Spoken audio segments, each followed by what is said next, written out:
இந்த கதையில வர கழுகு மாதிரி நீங்களும் முயற்சி பண்ணிட்டே இருந்தீங்கன்னா கண்டிப்பா உங்களுக்கும் வெற்றி கிடைக்கும்.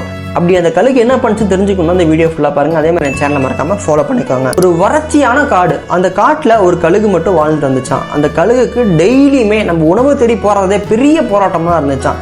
ஒரு நாள் அதே மாதிரி அந்த ஒரு கழுகு ஒரு குட்டையை தேடி போச்சான்.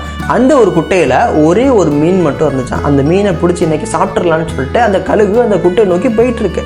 அப்ப அந்த ஒரு மீன் அந்த கழுகு வரதை பார்த்துட்டு நம்ம இன்னைக்கு எப்படியாச்சும் உயிர் தப்பிச்சே ஆகணும்னு சொல்லிட்டு அந்த குட்டையில இருந்து வேற ஒரு வழித்தடத்துக்கு தண்ணி வந்து போயிட்டு இருந்துச்சான்.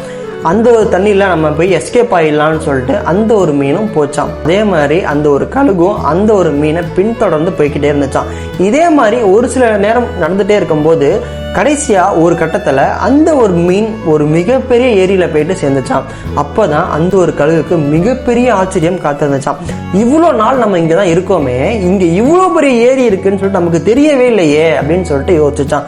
கடைசியில பார்த்தா அந்த ஒரு ஏரியில அளவுக்கு அதிகமான மீன்கள் வந்து இருந்துச்சான். உடனே அந்த ஒரு கழுகு பசியை போக்குற அளவுக்கு எவ்வளவு மீனை சாப்பிட முடியுமோ அவ்வளவு மீனை வந்து சாப்பிட்டுச்சான். இது மாதிரி தாங்க நம்மளுமே நம்மளோட முயற்சியை அந்த கழுகு மாதிரி கைவிடவே கூடாதுங்க. என்ன நடந்தாலும் பார்த்துக்கலாம் அப்படின்னு சொல்லிட்டு டிராவல் பண்ணிட்டே இருக்கணுங்க. இந்த ஒரு வீடியோ பத்தி நீங்க என்ன நினைக்கிறீங்கன்றத உங்களோட தாட்ஸை வந்து கமெண்ட் செக்ஷன்ல கமெண்ட் பண்ணுங்க. அதே மாதிரி இந்த ஒரு வீடியோ உங்க ஃப்ரெண்ட்ஸ் எல்லாத்துக்குமே ஷேர் பண்ணி விடுங்க.